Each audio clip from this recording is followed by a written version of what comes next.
Yeah, that's some chest space, that'll be fine. Meh.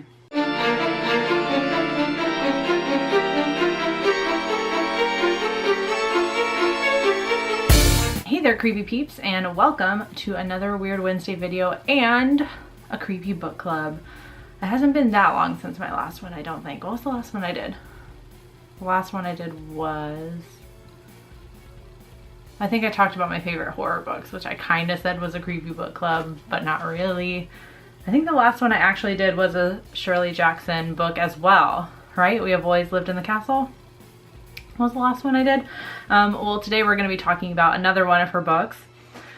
I recently finished The Haunting of Hill House, which I think I mentioned in a previous video that I said I would do if I finished it by October, and I did actually. Like We Have Always Lived in the Castle, this one is not that long of a book, so really an easy read, only about 250-ish pages, almost. Doesn't even reach 250. Yeah, it's about a group of people that are brought to Hill House by Dr. Montague, who is kind of conducting an investigation, experiment, whatever you want to call it, about the paranormal goings-on at Hill House. So he recruits kind of pretty much some random people to be like witnesses or whatever, and he is, you know, asking them to like keep a diary and write their observations and things like that. And as you would imagine, creepy shit goes down, and that's what the book is about. So while the book isn't like overtly scary, it's not like there's no like lengthy descriptions of like terrifying scenes. It's all just like slowly building this sense of dread from the moment we get to Hill House. We're following from the point of view of Eleanor, or Nell, as she's sometimes referred to in the book. And she is she is an unreliable protagonist, as you would see if you've read the book, or as you will see if you do read the book.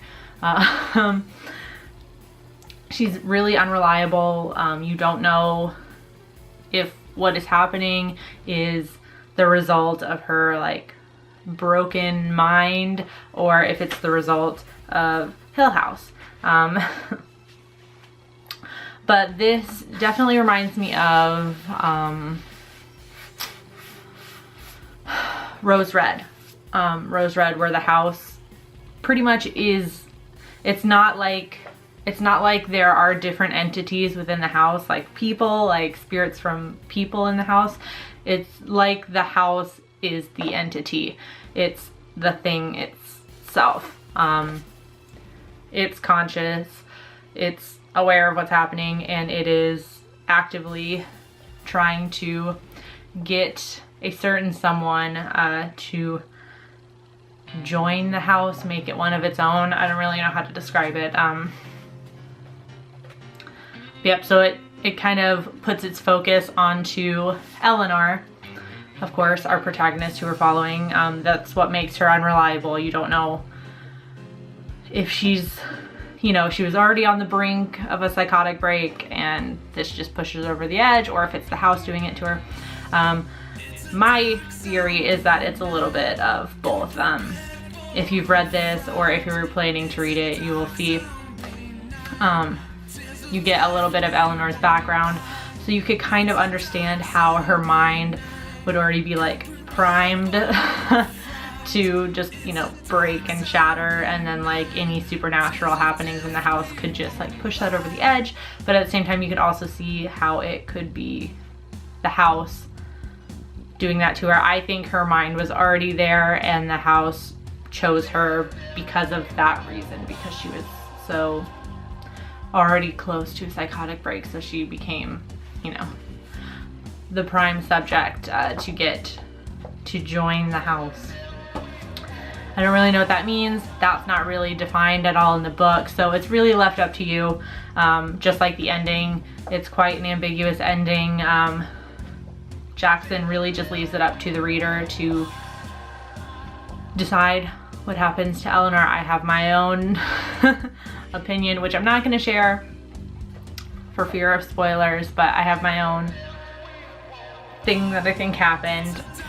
While Eleanor is an unreliable character, I think she's also super relatable, and I think that's why she's the character that we focus on mostly in the book, because a lot of her mental problems, I guess you could say, or a lot of her social problems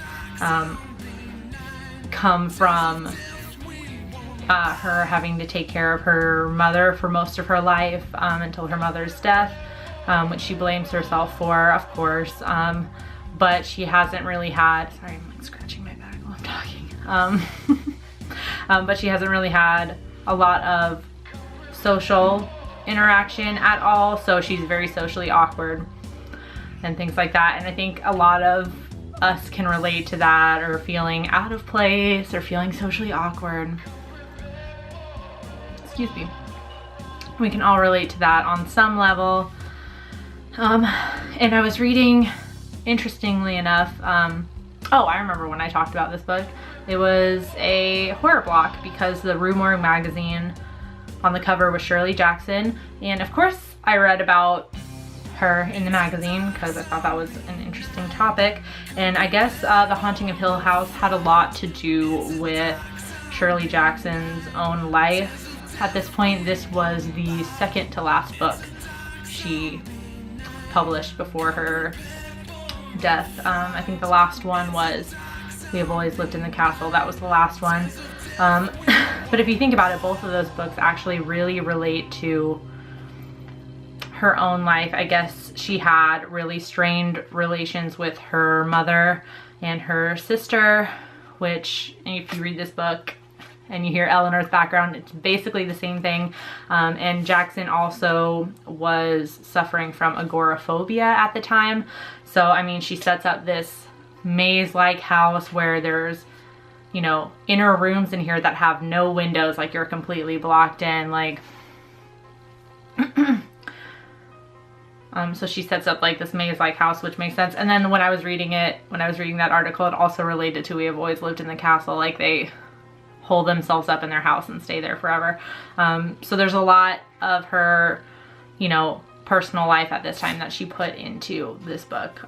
So I highly recommend researching that as well if you're gonna read this, because I think you'll just find some things interesting knowing that. So I'm really glad that Rue Morgue put a story in there about Shirley Jackson so I could read that too. Right, so if you've read The Haunting of Hill House, let me know in the comment section down below what you thought about it, and let me know if you're planning on reading it after seeing this review. Hopefully I didn't give a lot away. I really didn't. And like I said, while it wasn't overtly scary, there are some really like chilling scenes in there, like the way she sets it up, like you don't see what's gonna happen next, and then the next thing you read, you're just like, ugh, it gives you the chills. So 10 out of 10, do recommend. Perfect for this time of month. Right, so until tomorrow, stay strange. Bye.